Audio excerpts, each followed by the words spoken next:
آزادی ایک بڑی نعمت ہے۔ انسانی تاریخ میں دنیا بھر کی مختلف اقوام اس نعمت کو حاصل کرنے کے لیے بے شمار جنگیں لڑ چکی ہیں تاکہ وہ ایک ایسا قطع زمین حاصل کر سکیں جہاں ان کی اپنی حکومت ہو اور اپنے بنائے گئے قوانین کے مطابق وہ زندگی بسر کر سکیں، ان کی ایک الگ شناخت بھی ہو۔ دنیا میں آج بھی ایسی بے شمار تحریکیں چل رہی ہیں جن میں مسئلہ فلسطین اور مسئلہ کشمیر سر فہرست ہیں۔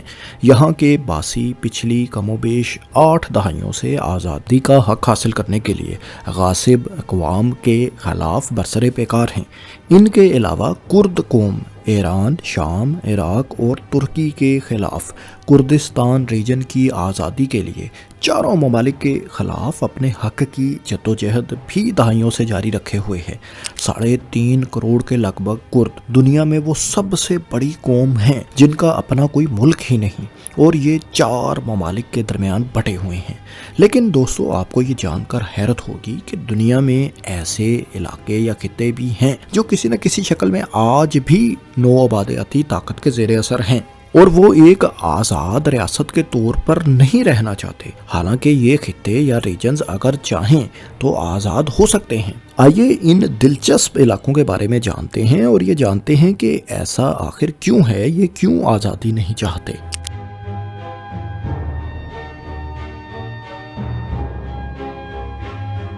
مین لینڈ فرانس سے 7000 کلومیٹر کی دوری پر ساؤتھ امریکہ میں واقع فرینچ گیانا آفیشلی فرانس کی ایک اوورسیز ٹیریٹری ہے۔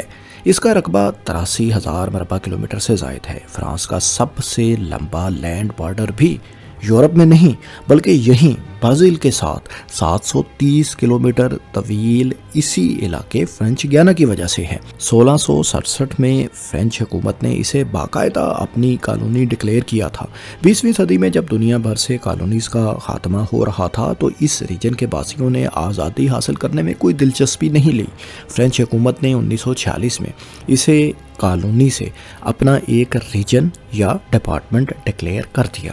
فرینچ ریجنز یا ڈپارٹمنٹس کو مکمل طور پر فرانس کا حصہ ہی سمجھا جاتا ہے۔ یہاں فرینچ حکومت کے پاس کردہ تمام قوانین اپلائی ہوتے ہیں۔ لوکل حکومت خود سے بغیر فرینچ پارلیمان کی منظوری کے کوئی نیا قانون پاس نہیں کر سکتی۔ فرانس کی اور اقسام کی اوورسیز ٹیریٹریز بھی ہیں جو نسبتاً خود مختار ہیں، لیکن فرینچ گیانا جس کیٹیگری کی فرینچ اوورسیز ٹیریٹری میں آتا ہے، اس کے باسی مکمل طور پر فرانس کے شہری ہی سمجھے جاتے ہیں اور یہاں کی کرنسی بھی یورو ہی ہے۔ فرینچ گیانا کی آبادی 3 لاکھ کے لگ بھگ ہے، جن کی اکثریت ایفرو فرینچ یا فرینچ نسل کے لوگوں پر مشتمل ہے۔ یہ کل آبادی کا تقریباً 64% بنتے ہیں۔ یہاں کے شہریوں نے آزادی کے لیے کبھی کوئی مستحکم یا مضبوط قسم کی تحریک نہیں چلائی، یا اگر چلائی بھی ہے تو اس تحریک کو کوئی پذیرائی نہیں مل سکی۔ یہ ریجن کس قدر فرانس کے قریب ہے اس کا اندازہ یوں لگائیں کہ 2010 میں جب فرینچ گیانا کے موجودہ پولیٹیکل سٹیٹس یعنی فرینچ ریجن سے اوورسیز کولیکٹیویٹی یعنی نیم خود مختاری کی طرف لے جانے سے متعلق ریفرینڈم ہوا تو یہاں کے شہریوں نے اسے مسترد کر دیا۔ حالانکہ یہ ریفرینڈم تو مکمل آزادی سے متعلق تھا بھی نہیں۔ ریفرینڈم کا سوال یہ تھا کہ کیا آپ فرینچ گیانا کو فرانس کی اوورسیز کولیکٹیویٹی یعنی نیم خود مختار ریجن بنانا چاہتے ہیں؟ 70% شہریوں نے اس کی مخالفت میں ووٹ کاسٹ کیا، جبکہ صرف 30% اس کے حق میں تھے۔ فرینچ گیانا آخر فرانس سے اس قدر مضبوطی سے کیوں جڑا رہنا چاہتا ہے؟ اس کی مختلف وجوہات ہیں۔ دراصل ساؤتھ امریکہ کا یہ خطہ کافی حد تک انڈر ڈیولپڈ رہا ہے۔ اسے مختلف امور چلانے کے لیے فرانس کی فنانشل سپورٹ پر انحصار کرنا پڑتا ہے۔ پبلک سروسز جیسا کہ ایجوکیشن، ہیلتھ، سوشل ویلفیئر اور انفراسٹرکچر ڈیولپمنٹ وغیرہ کے لیے فرینچ گیانا فرانس سے سبسڈیز حاصل کرتا ہے۔ اس فنانشل سپورٹ کی وجہ سے فرینچ گیانا کے شہریوں کا معیار زندگی ہمسایہ ساؤتھ امریکن ممالک کی نسبت بہتر ہے۔ یہ لوگ فرینچ سٹیزن شپ کے فوائد بھی حاصل کرتے ہیں، لہٰذا فرینچ گیانا کی اکثریت فرانس سے الگ ہو کر فائنینشیل انسیکیورٹی کا شکار نہیں ہونا چاہتی۔ اس وقت فرینچ گیانا کا ہمسایہ ملک سرینام کے ساتھ جنوب مغربی ریجن پر بارڈر کا ایک تنازع بھی چل رہا ہے۔ یہ 5000 مربع میل ریجن ابھی فرینچ گیانا کے کنٹرول میں ہے، اور اگر کبھی یہ علاقہ طاقتور ملک فرانس کا حصہ نہ رہا تو شاید سرینام طاقت کے ذریعے اس علاقے پر بھی قبضہ کر لے۔ دوستو، فرینچ گیانا پچھلے تقریباً 350 برس سے فرینچ حکومت کے کنٹرول میں ہے۔ یہی وجہ ہے کہ یہاں فرینچ یا ایفرو فرینچ نسل کے شہریوں کی اکثریت ہے، جن کی ہمدردیاں فرانس کے ساتھ ہی ہیں، جو 2010 کے ریفرینڈم میں دیکھا بھی گیا۔ یوں دوستو، یہ وہ تمام وجوہات ہیں جن کی بنا پر گیانا کا یہ علاقہ مکمل طور پر فرانس کے ساتھ ہی رہنے کو بہتر سمجھتا ہے، اور آزادی تو کیا، نیم خود مختاری کی طرف بھی جانے کو تیار نہیں۔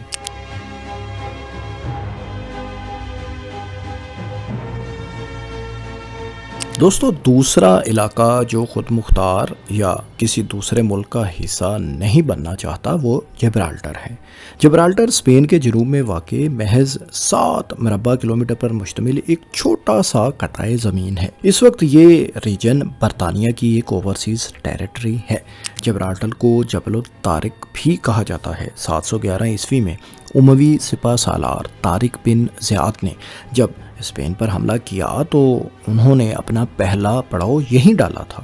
اس کے بعد یہ علاقہ مختلف ہاتھوں میں تبدیل ہوتا رہا، اور بالآخر 1462 میں اسپین نے اس خطے پر قبضہ جما لیا۔ 1713 میں برطانیہ نے اسپین سے یہ علاقہ بزور طاقت اپنے کنٹرول میں لے لیا۔ بحیرہ روم کے مغرب کی جانب واحد داخلی اور خارجی راستہ ہونے کی وجہ سے جبرالٹر نے برطانیہ کی 18ویں، 19ویں اور 20ویں صدی کی جنگی مہمات میں انتہائی اہم کردار ادا کیا۔ یہاں 34,000 کے قریب لوگ آباد ہیں، اور ان میں سے 83% لوگ یہیں کے مقامی جبرالٹرینز ہیں۔ برطانوی نسل کے لوگ یہاں محض 9% ہیں۔ یہاں آباد شہریوں کی اکثریت چاہے برطانوی نسل سے تعلق نہیں رکھتی، لیکن یہ لوگ برطانیہ کے ساتھ مکمل طور پر وفادار ہیں۔ اگرچہ جبرالٹر اقوام متحدہ کی اس لسٹ میں آتا ہے جو علاقے مستقبل میں آزادی حاصل کر سکتے ہیں، لیکن یہاں کے شہری آزادی حاصل کرنے میں بالکل بھی دلچسپی نہیں رکھتے۔ یہ ریجن چونکہ برطانیہ سے اسپین نے بزور طاقت حاصل کیا تھا، لہذا اسپین بھی اس پر ملکیت کا دعویٰ کرتا ہے۔ اس خطے پر کون کنٹرول حاصل کرے گا، اسپین یا برطانیہ یا پھر دونوں؟ اس بارے میں 2 ریفرینڈمز بھی جبرالٹر میں ہو چکے ہیں۔ پہلا ریفرینڈم 1967 میں ہوا تھا، جبکہ دوسرا ریفرینڈم 2002 میں منعقد ہوا تھا۔ دونوں مرتبہ جبرالٹر کے لوگوں کی 98% سے زائد آبادی نے برطانیہ کے ساتھ رہنے کے لیے ہی ووٹ دیا تھا، اور کسی دوسرے آپشن سے متعلق سوچنا تک گوارا نہیں کیا تھا۔ جبرالٹر کو دفاع اور فارن افیئرز کے علاوہ برطانیہ نے باقی تمام معاملات میں خود مختاری بھی دے رکھی ہے۔ برطانیہ چونکہ اسپین کے مقابلے میں قدرے طاقتور ملک ہے اور نسبتاً بڑی معیشت ہے، لہٰذا یہاں کے باسی اسپین کی بجائے برطانیہ کا حصہ رہنا اور اس کے شہری ہونے میں زیادہ فخر محسوس کرتے ہیں۔ آزادی یہ لوگ اس لیے بھی حاصل نہیں کرنا چاہتے کہ اس صورت میں انہیں برطانیہ سے ملنے والی فنانشل سپورٹ ظاہر ہے بند ہو جائے گی۔ اس محض 7 مربع کلومیٹر رقبے میں کوئی ریسورسز وغیرہ تو خاص ہے نہیں کہ جبرالٹر اپنی معیشت چلانے کے قابل ہو سکے۔ ایسے میں اگر جبرالٹر نے آزادی حاصل کر لی تو شمال سے اسپین بھی اسے اپنے زیر اثر کر سکتا ہے، اور جبرالٹر کے لوگ اسپین کا حصہ بالکل بھی بننا نہیں چاہتے۔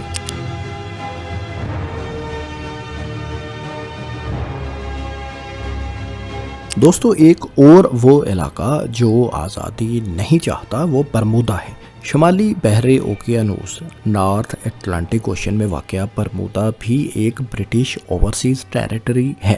یہ 7 مین جزائر اور 54 مربع کلومیٹر پر پھیلا ایک آرکیپیلاگو یعنی مجموعہ جزائر ہے۔ 1612 میں یہ برٹش کنٹرول میں آیا اور آج تک برطانیہ کے زیر اثر ہی ہے۔ 18ویں صدی میں برطانیہ نے اپنی اسٹریٹجک لوکیشن کی وجہ سے برٹش فورسز کے لیے امریکن جنگ آزادی کے دوران انتہائی اہم کردار ادا کیا۔ برمودا کو 1968 میں سیلف گورنمنٹ کا حق دیا گیا تھا اور اس وقت یہاں 63,000 سے زائد لوگ آباد ہیں۔ برمودا کے بارے میں مکمل طور پر یہ تو نہیں کہا جا سکتا کہ یہاں کے باسی آزاد نہیں ہونا چاہتے، لیکن یہ ضرور ہے کہ آزادی کی تحریک یہاں کبھی بھی کوئی زیادہ حمایت حاصل نہیں کر سکی۔ 1970 میں برمودا کی پروگریسو لیبر پارٹی نے آزادی کے لیے تحریک چلائی اور 1995 میں برمودا کی انڈیپینڈنس کے لیے ایک ریفرینڈم بھی ہوا، لیکن آزادی کے حمایتی زیادہ ووٹ حاصل نہ کر پائے۔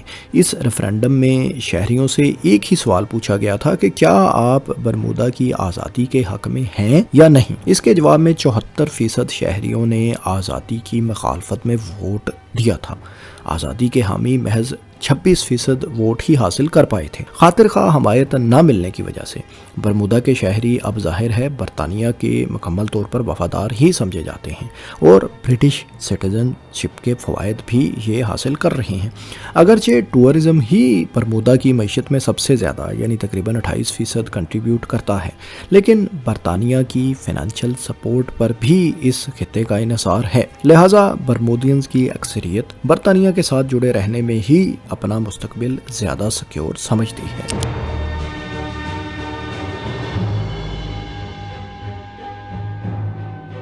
بحر اوقیانوس میں تقریباً 14,000 مربع کلومیٹر پر پھیلا پورٹو ریکو بھی ایک ایسا علاقہ ہے جو آزادی نہیں چاہتا۔ پورٹو ریکو کی آبادی 32 لاکھ کے لگ بھگ ہے۔ یہ ریجن اسپین کی ایک کالونی ہوا کرتا تھا، لیکن 1898 میں اسپینش امریکن وار کے بعد امریکہ کے کنٹرول میں آ گیا۔ اس وقت یہ یونائٹڈ اسٹیٹس کی ان انکارپوریٹڈ ٹیریٹری ہے، یعنی یہاں کے باشندے امریکہ کے شہری تو ہیں لیکن انہیں وہ حقوق حاصل نہیں جو باقی امریکن ریاستوں کے شہریوں کو حاصل ہیں۔ انہیں ہم دوسرے درجے کا امریکن شہری کہہ سکتے ہیں۔ 20ویں صدی کے آخر سے لے کر آج تک پورٹوریکینز کئی ریفرینڈمز کے ذریعے اپنے مستقبل کا تعین کرنے کے مواقع حاصل کر چکے ہیں، لیکن انہوں نے بجائے آزادی کے امریکہ کے ساتھ ہی رہنے بلکہ بطور امریکہ کی ایک ریاست کے امریکہ کے ساتھ رہنے کے آپشن کو ترجیح دی ہے۔ 2012 کے ریفرینڈم میں جب ان سے پوچھا گیا کہ کیا آپ پورٹو ریکو کے موجودہ سٹیٹس یعنی ان انکارپوریٹڈ ٹیریٹری، جس کے حقوق ظاہر ہے امریکہ کے عام شہریوں کی نسبت کم ہے، کو ہی برقرار رکھنا چاہتے ہیں، تو 54% شہریوں نے نو میں ووٹ کاسٹ کیا، جبکہ حمایت میں صرف 46% ووٹ آئے۔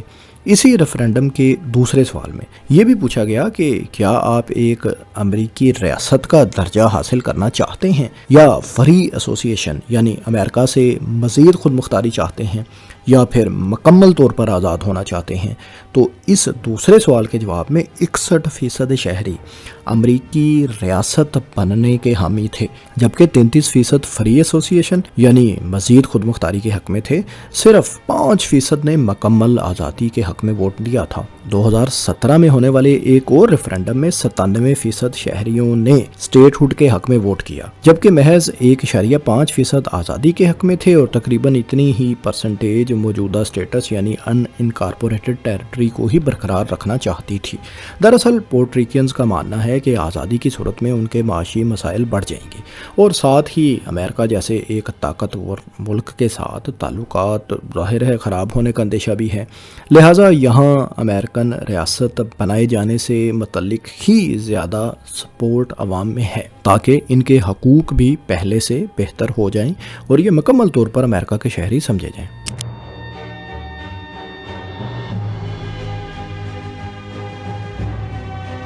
برطانیہ سے 12,000 کلومیٹر کی دوری پر ساؤتھ اٹلانٹک اوشین جنوبی بحر الکاہل میں واقع فاکلینڈ آئی لینڈز بھی برطانیہ کی ایک اوورسیز کالونی ہیں۔ ان جزائر کا رقبہ 12,000 مربع کلومیٹر سے کچھ زیادہ ہے۔ ان جزائر کو سب سے پہلے برطانیہ نے ہی 1690 میں ایکسپلور کیا تھا۔ 1770 کی دہائی میں اسپین نے برطانیہ کو یہاں سے بے دخل کر دیا تھا اور 1816 میں جب ارجنٹائن نے اسپین سے آزادی حاصل کی تو یہ جزائر اسپین سے ظاہر ہے ارجنٹائن کے کنٹرول میں آ گئے۔ 1833 میں برطانیہ نے ایک بار پھر ان جزائر کا رخ کیا اور ارجنٹائن کو یہاں سے بے دخل کرتے ہوئے اس